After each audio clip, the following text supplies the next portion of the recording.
Y siempre la grilla de lo que se dice atrás de Duro y a las cabezas es tan buena como la que decimos aquí. ¿Cómo estás, Ivonne? Muy bien, buenos días. muy buenos días, Vianey, buenos días para todos. A mitad de semana y variadita. Muy variada. Muy variada. No alcanzan a tomar el punto de turrón las campañas y hacer el tema.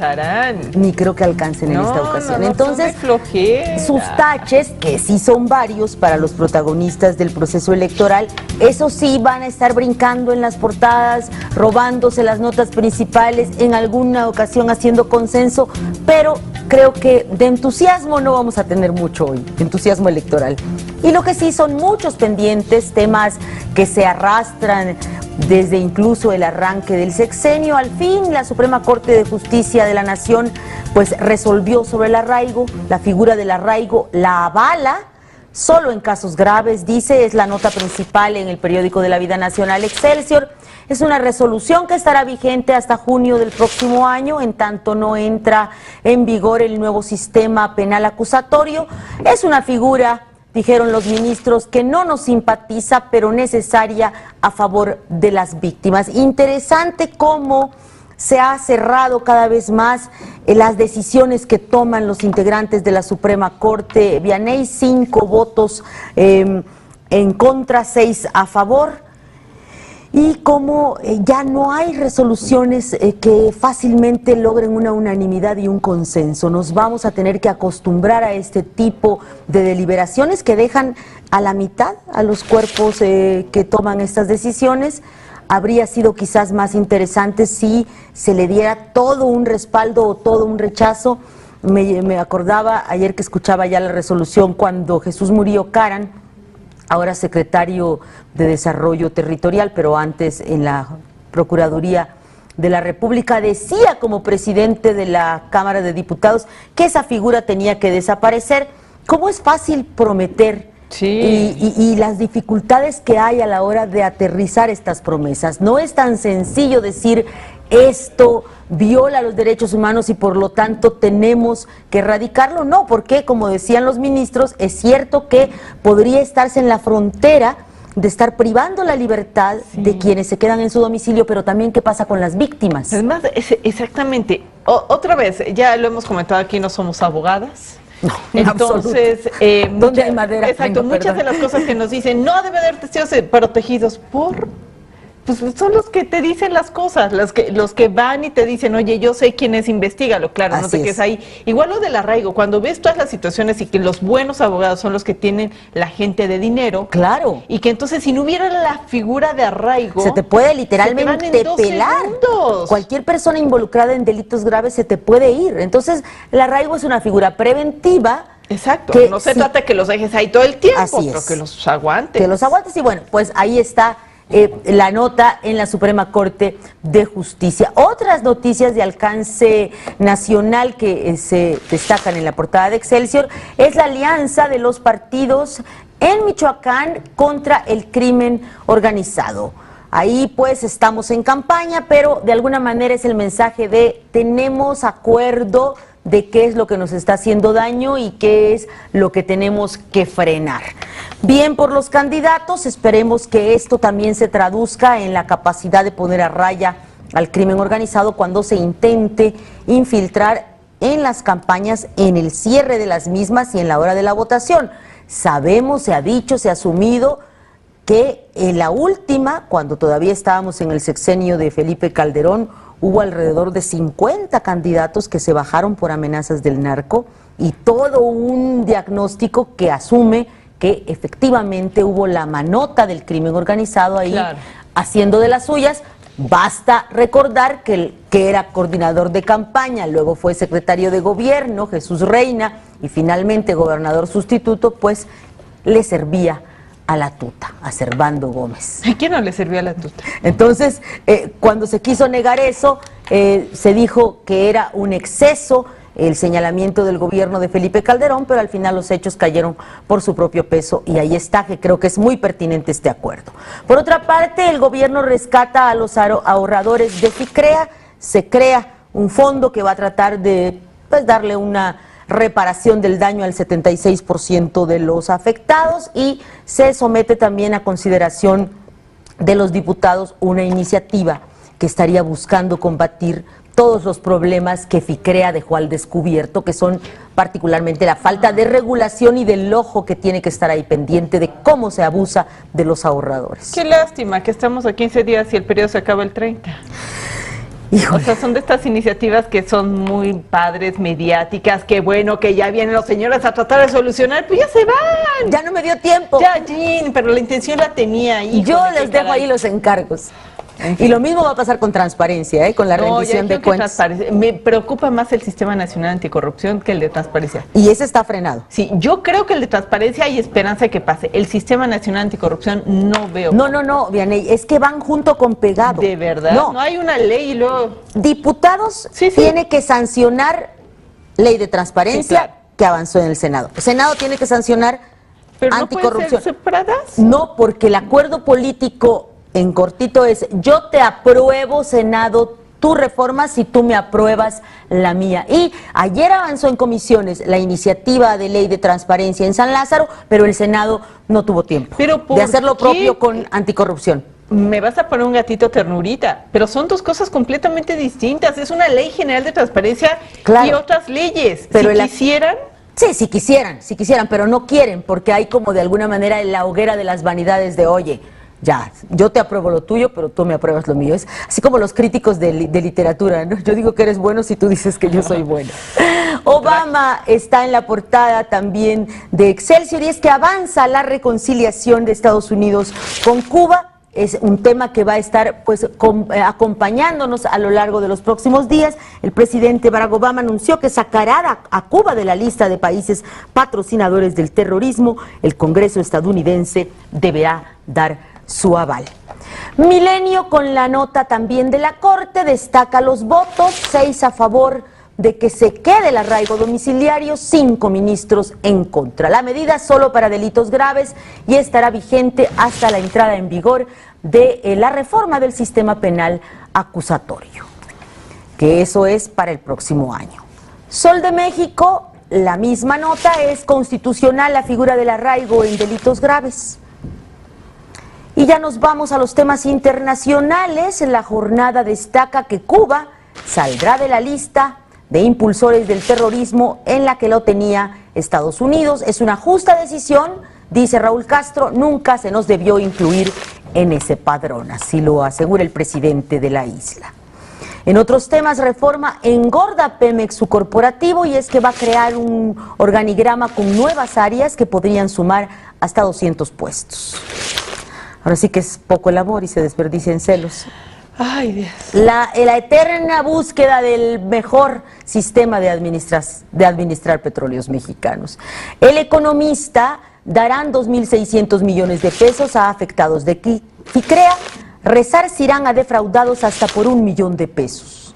Y acuerdan legisladores crear 2 fondos para pagarles.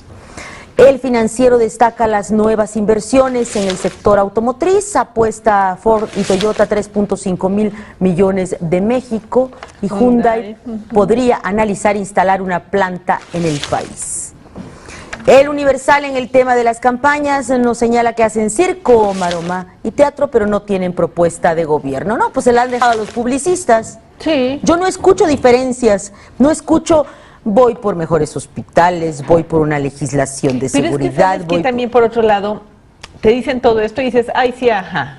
O sea, es tal la incredulidad hacia los... que cualquier cosa que te digan ahorita es así de, ay, sí, ajá. ¿Por qué no lo hiciste cuando eras gobierno? Porque todos han sido gobierno. Es cierto, tiene razón, pero también es renunciar a la sustancia de la política, porque entonces solo se dedican a la grilla. Política, la propuesta que nosotros necesitamos. ¿Qué es lo que tú me ofreces? ¿Para qué quieres el poder? No y vos, Melgar, ¿y cuándo han hecho propuestas serias los candidatos? ¿Los romanos o los griegos? ¿De quién me hablas? ¿De quién me hablas? A mí sí, decepción total. Es que, digo, al final la elección es una competencia de publicistas. Yo escucho y digo, qué buen publicista, qué buen creativo, qué buena música, porque no veo más. Pero hay quien sí ve futuro y lo ve en el desarrollo económico. Es hoy El País, en su versión América, que destaca que México superará a España en 2015 y se convertirá en la 14ª potencia. Son las previsiones del informe de primavera del Fondo Monetario Internacional. Señala que en términos de crecimiento, pues México irá a la alza en términos de otros países, pero su inequidad interna, su disparidad en el reparto del ingreso, pues sí la sigue dejando muy atrás. Se prenden las alarmas en la región, Brasil y Argentina entran en recesión y el estancamiento de su crecimiento también está siendo pronosticado por el Fondo Monetario Internacional.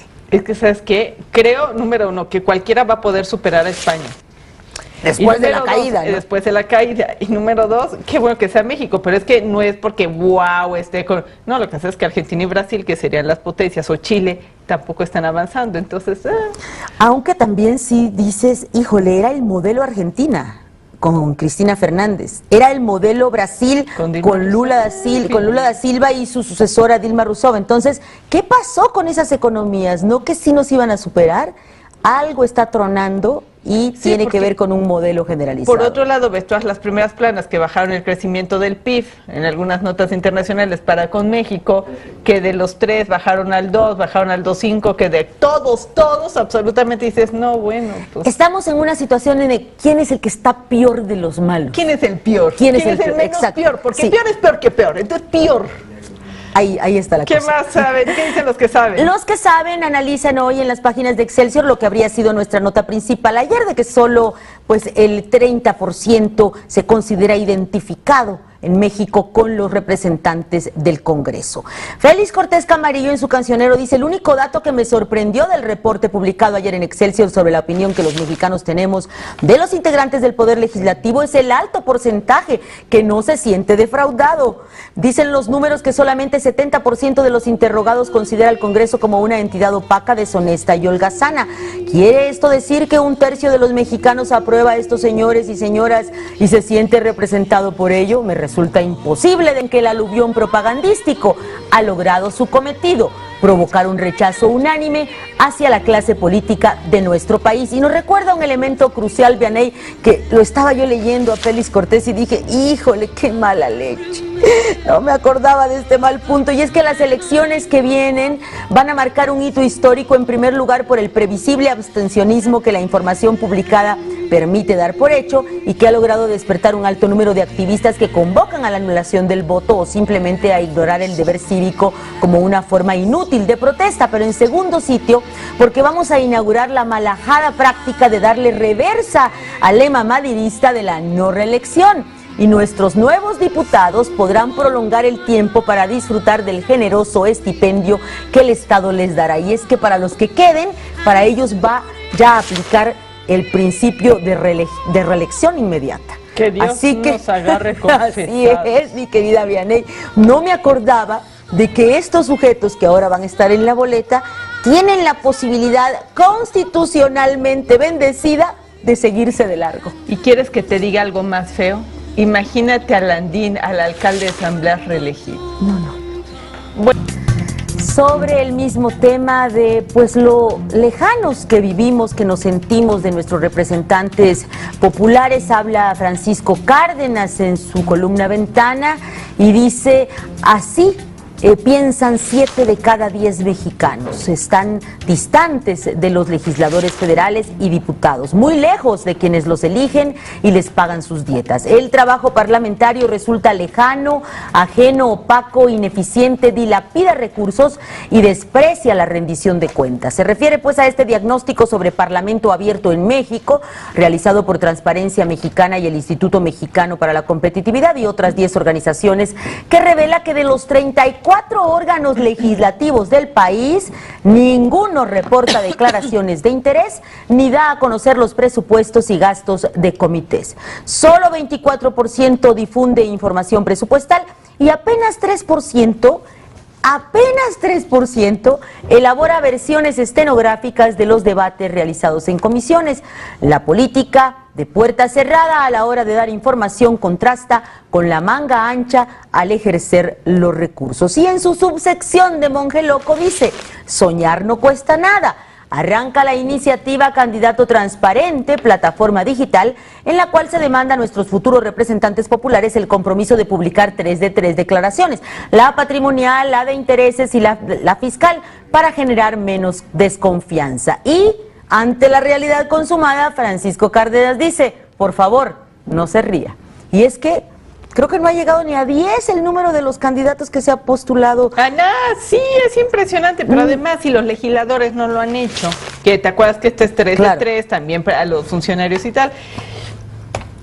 No, pues yo no entiendo. No, y hay funcionarios de altísimo nivel también que han prometido su declaración patrimonial al menos y tampoco la han presentado. Pero ahí sí se van a tener que aguantar porque el presidente dijo cuando dio su decálogo, ¿te acuerdas? Que en mayo iban a presentar declaración patrimonial, iban a ver su conflicto.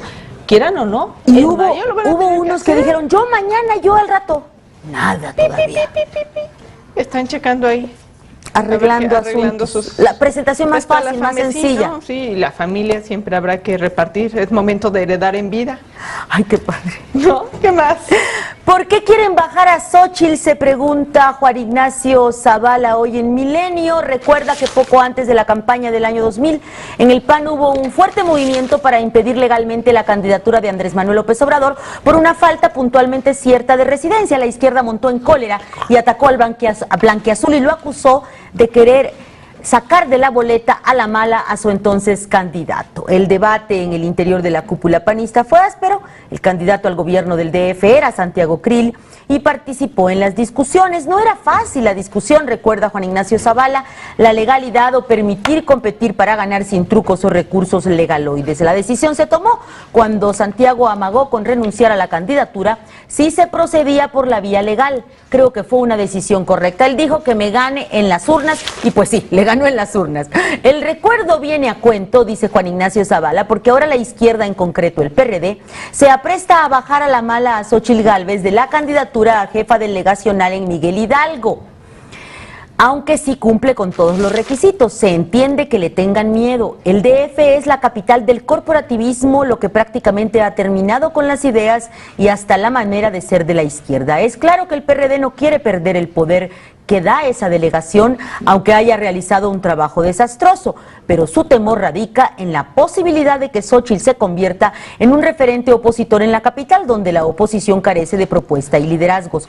Xóchitl no es una mujer de partido, sino una mujer de trabajo y de convicciones, así lo señala Juan Ignacio. Miguel Hidalgo? Sí, sí vive Miguel Hidalgo, o sea, desde hace 17 años. Tiene ya incluso de la propia delegación la carta que confirma su, algo se dice certificado de domicilio o algo así. No, eso sí, lo que pasa es que como había jugado, como muchos políticos que residen en la capital del país y cada fin de semana van a su terruño para seguir ahí acumulando antigüedad, y efectivamente estaba afiliada, estaba domiciliada su credencial en Hidalgo porque fue candidata a gobernadora. Pues en las próximas horas van a resolver ese asunto, que fue el mismo caso con Andrés Manuel López Obrador. Pues mira, la Constitución protege sus derechos. Yo creo que si ella se inscribió y el PAN la inscribió es porque al final 3-2, pero los ministros le van a dar el visto bueno a que sea candidata. Pues sí, que no le saquen, que se peleen en las urnas a ver si tan buenos son. Es que yo creo que ahí deberíamos de hacer una tregua en ciertas triquiñuelas, ¿no? Sé que soy gatito ternurita, pero en ciertas triquiñuelas bájenle y pues vámonos a la competencia. Pero bueno, se está poniendo sabroso y cerrado también en otras entidades, así lo dice hoy Salvador García Soto al referirse al cierre, dice que está teniendo ahora la candidatura de Claudia Pavlovich, que es la representante del PRI en Sonora, frente a Javier Gándara Terrazas del PAN. Recuerda que hace meses había una ventaja de 12 puntos a favor del panista, es una entidad panista, y que ahora la distancia siempre a favor del panista, pero se reduce entre 3 y 2 puntos, lo que los expertos llaman pues un margen de error, un empate técnico. De manera que todo está bajo el pronóstico reservado, y nos recuerda Salvador García Soto que el resultado de Sonora va a ser muy relevante para la vida política nacional, porque el operador, el padrino de la candidata del PRI es Manlio Fabio Beltrones, el coordinador de los diputados del Tricolor, a quien se le acaba la legislatura en septiembre y que ha sido perfilado para si va al gabinete, si va al PRI, y bueno, pues va junto con pegado la suerte de Claudia Pavlovich con el jefe Manlio, como le llaman todos, en la Cámara de Diputados. Vianney. ¿Qué más tenemos? Tenemos en frentes políticos de Excelsior, dice la burla. Everardo Moreno, el subprocurador general de la República y abogado de Rodrigo Vallejo, garantizó que su cliente no regresará a prisión, que no hay evidencias de que el hijo de Fausto Vallejo, ex gobernador de Michoacán, haya obtenido ventajas por reunirse con Servando Gómez Latuta, líder de los Caballeros Templarios. Esto tiene un calificativo, dice frentes políticos de Excelsior: cinismo. Al Gerber no lo secuestraron, acudió de manera voluntaria y lo hizo para negociar a nombre del gobierno de su papá. Que la PGR no haya revisado sus cuentas es otra cosa. Y lo mejor, el PRI cree que tiene posibilidad de repetir en Michoacán. ¿Que acaso no Jesús Reina, gobernador interino, también pactaba con el narco? Muy bien.